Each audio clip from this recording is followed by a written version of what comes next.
Good morning, First Christian Church and friends. We gather every Sunday morning to worship the Lord and to be focused on God's graciousness, God's hospitality, God's generosity, God's provision for all of us.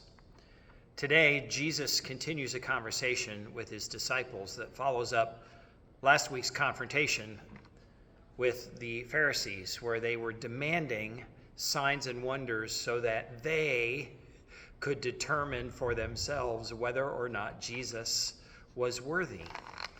And Jesus is so annoyed with them and their thirst for power and authority and control over the benefit of the people, such as Jesus had given and provided for in the story of the feeding of the 4,000. There was a miracle that happened, but the Pharisees didn't accept it because they weren't there, they didn't see it, and it wasn't done under their auspices.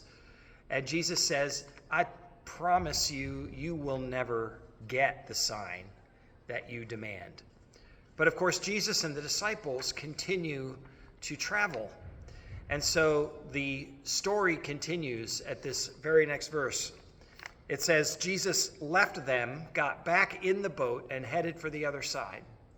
Always on the move. Always on the move. But here, my friends, is the rest of the story. The disciples forgot to pack lunch. Forgot to pack lunch. Except for a single loaf of bread, there wasn't a crumb in the boat. And Jesus warned, be very careful. Keep a sharp eye out for the contaminating yeast of Pharisees and the followers of Herod. Meanwhile, the disciples were finding fault with each other because they'd forgotten to bring bread.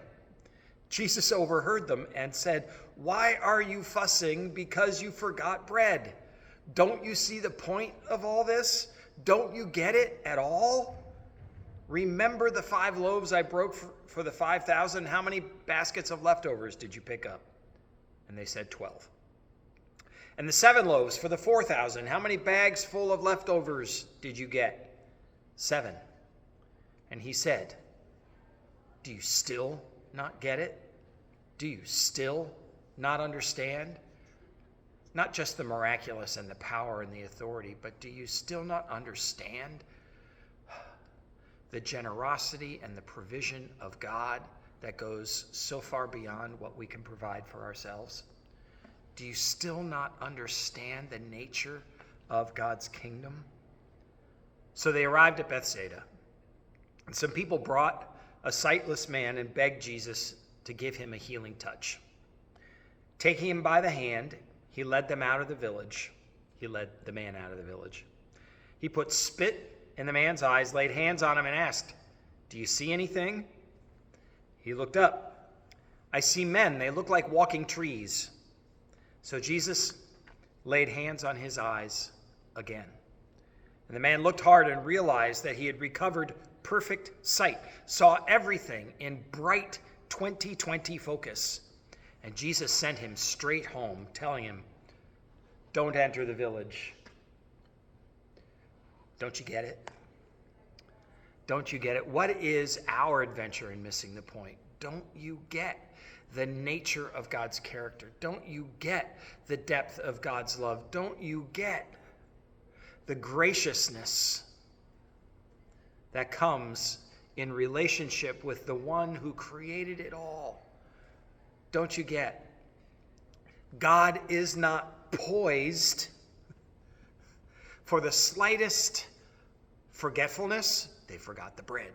For the slightest trip up or slip up, I got mad at that other driver on the road today, is not that we are so caught up in waiting for the hammer to fall, for the other shoe to drop, for no good deed to go unpunished, that we are already cowering, covering up before anything actually happens. And what would our life be like if we got the point of the provision of God, of the graciousness of God, of the miraculous power and authority of God, not for the sake of a show. See, this is part of what made Jesus so mad at the Pharisees, is that part of it was their thirst and their clinging so tightly to their own power and authority and lording it over everybody else when it didn't come from them in the first place. But also, that sense or that weight of thinking that everything relied on them. The disciples are afraid of being scolded. They forgot the bread. And Jesus reminds them, it's not about the wheat and the yeast and the water.